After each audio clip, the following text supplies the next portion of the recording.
16 మంది అభ్యర్థులతో తెలంగాణ కాంగ్రెస్ అభ్యర్థుల మూడో జాబితా విడుదల చేసింది హైకమాండ్. పెండింగ్ లో మరో 4 నియోజకవర్గాలను పెట్టింది. మిర్యాలగూడ, సూర్యాపేట, తుంగతుర్తి, చార్మినార్ నియోజకవర్గాలకు అభ్యర్థుల పేర్లను కాంగ్రెస్ హైకమాండ్ పెండింగ్ లో పెట్టింది.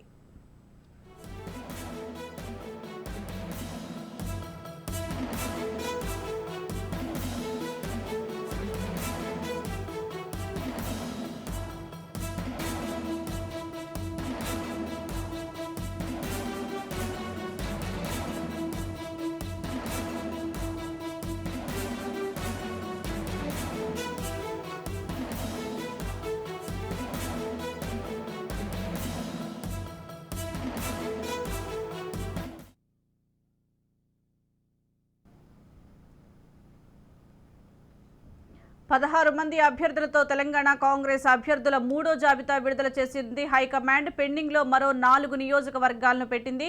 మిర్యాలగూడ, సూర్యాపేట, తుంగతుర్తి, చార్మినార్ నియోజకవర్గాలకు అభ్యర్థుల పేర్లను కాంగ్రెస్ హైకమాండ్ పెండింగ్ లో పెట్టింది.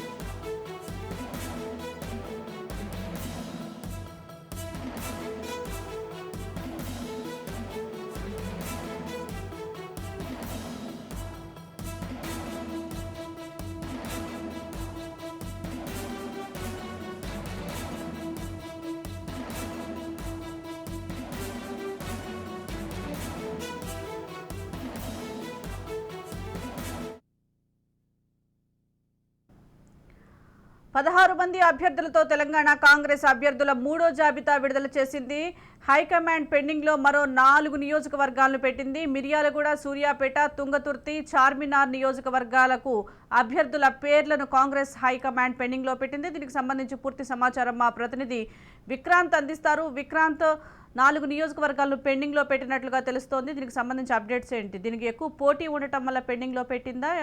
అసలు పూర్తి సమాచారం ఏంటి?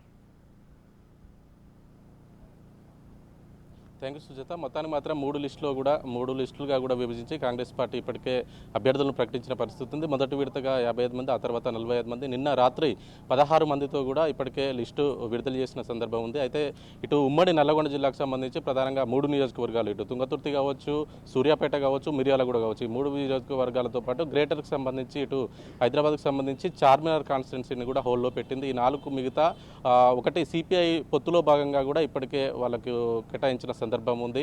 ఇటు ప్రధానంగా ఉమ్మడి నల్గొండ జిల్లాకు సంబంధించి మాత్రం ఇటు సూర్యాపేట చూసుకుంటే ఇటు పటేల్ రమేష్ రెడ్డి, అదేవిధంగా రామరెడ్డి దామోదర్ రెడ్డి, కాంగ్రెస్ పార్టీ సీనియర్ నేత, మాజీ మంత్రి అయినటువంటి రామరెడ్డి దామోదర్ రెడ్డికి, అదేవిధంగా పటేల్ రమేష్ రెడ్డి, ఇటు రేవంత్ రెడ్డి పీసీ చీఫ్ రేవంత్ రెడ్డి వర్గీయుడిగా చెప్తూ ఉంటారు. పటేల్ రమేష్ రెడ్డి వీళ్ళిద్దరి మధ్య మాత్రం తీవ్రమైన పోటీ ఉంది. ఈ నేపథ్యంలోనే చివరి వరకు ఎవరికి ఇవ్వాలనే దానిపైన మాత్రం మల్లగులాలు పడుతున్నారు. ఇటు కాంగ్రెస్ పార్టీకి సంబంధించిన నేతలంతా కూడా ఇటు పటేల్ రమేష్ రెడ్డికి ఇచ్చినట్లయితే రామరెడ్డి దామోదర్ రెడ్డి పార్టీ నుంచి బయటకు వచ్చే అవకాశం ఉన్న నేపథ్యంలో కూడా రామరెడ్డి దామోదర్ రెడ్డిని బుజ్జగిస్తున్నట్లు కూడా తెలుస్తూ ఉంది.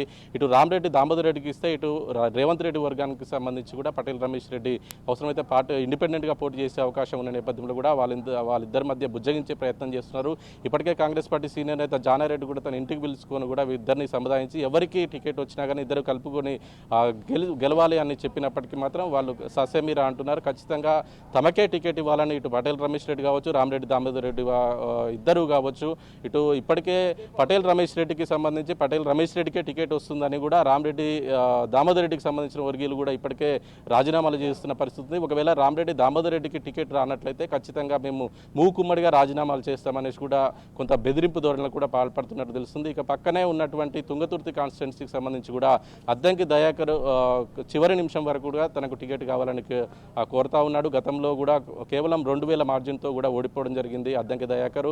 ఇప్పటికీ తానే పోటీలో ఉన్నాను, తనకే సీట్ వస్తుందని భావిస్తున్నప్పటికీ అక్కడ మిగతా రామరెడ్డి దామోదరెడ్డి కావచ్చు, కోమరెడ్డి వర్గీయులు కావచ్చు, వాళ్ళకి సంబంధించి మాత్రం అద్దంకి దయాకర్కు రాకుండా కొంత అడ్డుకుంటున్నారని చెప్పుకోవచ్చు. అక్కడ కృష్ణవేణి అనేసి మహిళకు ఇవ్వాలనేసి కూడా కోమటిరెడ్డి వెంకరెడ్డి కోరుతా ఉన్నాడు. ఇక రీసెంట్గా కూడా ఇటు గతంలో బీఆర్ఎస్ పార్టీలో ఉన్నాడు, అంతకుముందు టీడీపీలో ఉన్నటువంటి సీనియర్ నేత మోత్కుపల్లి నరసింహులు కూడా కోమటిరెడ్డి వెంకరెడ్డి ఇటు కాంగ్రెస్ పార్టీకి తీసుకొచ్చి ఇటీవలే అధ్యక్షుడు ఖర్గే సమక్షంలో కూడా కాంగ్రెస్ పార్టీలో చేరారు. మోత్కుపల్లి నరసింహులు కూడా తుంగతుర్తి అభ్యర్థిగా తనకే స్థానం కావాలి, నేను ఖచ్చితంగా గెలుస్తా అనేసి కూడా అంటున్న నేపథ్యంలో వీరి ముగ్గురు అద్దంకి దయాకర్ కావచ్చు, కృష్ణవేణి కావచ్చు, ఇటు మోత్కుపల్లి నరసింహులు వీరి ముగ్గురు మధ్య తీవ్రమైన పోటీ ఉన్న నేపథ్యంలో అది కూడా ఎటు తేల్చుకోలేక కాంగ్రెస్ పార్టీ మాత్రం అది కూడా హోల్డ్లో పెట్టింది. ఇక మిర్యాలగూడ మొదటి నుంచి కూడా మిర్యాలగూడ నియోజకవర్గాన్ని మాత్రం సిపిఎం పార్టీ ఆశిస్తూ ఉంది. సిపిఎం పార్టీ మిర్యాలగూడ అదేవిధంగా మునుగోడుకు సంబంధించి ఇటు చెన్నూరుకు సంబంధించి అనుకున్నప్పటికీ కేవలం సిపిఐ తోటే పొత్తు కుదిరిన నేపథ్యంలో ఓన్లీ కొత్తగూడ టికెట్ మాత్రం సిపిఐకి ఇప్పటికే కేటాయించిన సందర్భం ఉంది. ఇక సిపిఎం విషయంకి వస్తే ఇంకా చర్చలు జరుగుతూ ఉన్నాయి. వాస్తవానికి ఇప్పటికే సిపిఎం పార్టీకి సంబంధించిన నేతలు కూడా ఇప్పటికే అభ్యర్థుల్ని ప్రకటించడం జరిగింది. అయినా కానీ చివరి వరకు కూడా కాంగ్రెస్ పార్టీ సిపిఎంతో పొత్తు ఉండి అవసరమైతే మిర్యాలగూడ టికెట్ ఇచ్చి అవసరమైతే గవర్నమెంట్ ఫామ్ అయిన తర్వాత ఒక ఎమ్మెల్సీ ఇవ్వడానికి కూడా సిద్ధపడుతున్నట్టు తెలుస్తోంది. ఇంకా చర్చలు జరుగుతూ ఉన్నాయి సిపిఎంతో. ఒకవేళ సిపిఎంతో చర్చలు సఫలమైతే మాత్రం మిర్యాలగూడ టికెట్ మాత్రం సిపిఎంకు కేటాయిస్తుంది. ఒకవేళ చర్చలు విఫలమైన నేపథ్యంలో అక్కడ ప్రధానంగా ఇద్దరి మధ్య పోటీ ఉంది. బత్తుల లక్ష్మారెడ్డి బిఎల్ఆర్గా పేరొందాడు. అక్కడ సామాజిక సేవలు చేస్తున్న నేపథ్యంలో ఖచ్చితంగా సర్వేలు చేస్తే తనకే అనుకూలంగా ఉన్నాయని ఇటు మాజీ పిసిసి అధ్యక్షుడు కావచ్చు, ప్రస్తుత ఎంపీ ఉత్తమ్ కుమార్ రెడ్డి, అదేవిధంగా నల్గొండకు సంబంధించిన కోమటిరెడ్డి వెంకరెడ్డి వీళ్ళిద్దరు కూడా బిఎల్ఆర్కు టికెట్ ఇవ్వాలని కోరుతా ఉన్నారు. కానీ అక్కడ నల్గొండ జిల్లా అధ్యక్షుడు శంకర్ నాయక్ కు మాత్రం టికెట్ ఇవ్వాలనేసి కాంగ్రెస్ పార్టీ సీనియర్ నేత జానారెడ్డి మాత్రం ఇటు శంకర్ నాయక్ పేరు సూచిస్తూ ఉన్నాడు. వాస్తవానికి జానారెడ్డి కుమారుడు రఘువీరెడ్డి కూడా మిర్యాలగూడ టికెట్ ఆశిస్తూ ఉన్నాడు. తను కూడా ఇప్పటికే అప్లై చేసుకున్న పరిస్థితి ఉంది. కానీ ఒకే ఇంట్లో 2 సీట్లలో భాగంగా కూడా ఇప్పటికే నాగార్జున సాగర్ తన జానారెడ్డి చిన్న కొడుకైన జైవీర్కు కేటాయించిన నేపథ్యంలో కూడా రఘువీర్ రెడ్డికి టికెట్ రాదు అనేది తేలిపోయింది. దీంట్లో ఇటు శంకర్ నాయక్ అదేవిధంగా బిఎల్ఆర్ మధ్య తీవ్రమైన పోటీ ఉంది. ఎవరికి ఇస్తారనే దాని మీదనే ఉంది. ఇటు శంకర్ నాయక్ తనకే సీటు ఇవ్వాలి, నా సామాజిక వర్గం ఎక్కువ ఉందని చెప్తున్నప్పటికీ సర్వేలలో మాత్రం ఇటు బిఎల్ఆర్ ముందంజలో ఉన్నాడు అని తెలుస్తూ ఉంది. బిఎల్ఆర్కు టికెట్ ఇస్తే శంకర్ నాయక్ను బుజ్జగించే పనిలో కూడా ఇప్పటికే జానారెడ్డి శంకర్ నాయక్ను ఇంటికి పిలిపించుకొని కూడా ఎవరికి టికెట్ వచ్చినా ఇద్దరు కలిసిపోవాలనేసి కూడా ఇటు శంకర్ నాయక్ బిఎల్ఆర్కు ఇద్దరికి చెప్పిన పరిస్థితి ఉంది.